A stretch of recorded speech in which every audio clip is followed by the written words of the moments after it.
Cleaning your home often comes with surprises. You might find some loose change in your sofa cushions, or discover your kitchen counter looks great when it's not covered in clutter. But one mystery always stands out during cleaning: the ceiling fan. Why is there such a thick layer of dust on the fan blades? It seems strange, doesn't it? The fan spins regularly. Shouldn't the motion blow the dust away? But that's not what happens. Let's find out why. First, we need to understand what dust really is. Most of the dust in your home comes from dead skin and hair. Our bodies shed thousands of skin cells every single day. These tiny particles float in the air and become part of the dust. If you have pets, they make the problem even worse. A small part of dust also comes from dust mites. But the biggest source of dust? It's us. Now let's talk about plastic ceiling fans. Dust in the air often carries an electric charge. These charged particles tend to clump together. That's why you find dust bunnies under your furniture.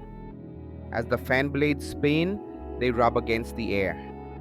This creates static electricity, especially along the leading edge. Charged dust particles are attracted to this static. They stick firmly to the fan blade's surface. The leading edge collects the most dust because it holds the most charge. Now it makes more sense, doesn't it? But what about metal fans? They don't build up static the same way. Yet dust still collects on them too. The answer lies in another science: fluid dynamics. Fluid dynamics is the study of how gases and liquids move. Right at the surface of a spinning fan blade, air doesn't move much. Just a tiny bit above that surface, air starts moving faster. But on the actual blade surface, it's nearly still.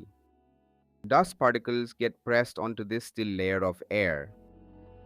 They settle especially on the front edge of the blade. Over time, dust builds up and becomes a new surface. And the cycle continues. Faster fans gather even more dust because they hit more particles in the air. So, whether your fan is plastic or metal, fast or slow, it will still become a dust magnet thanks to science.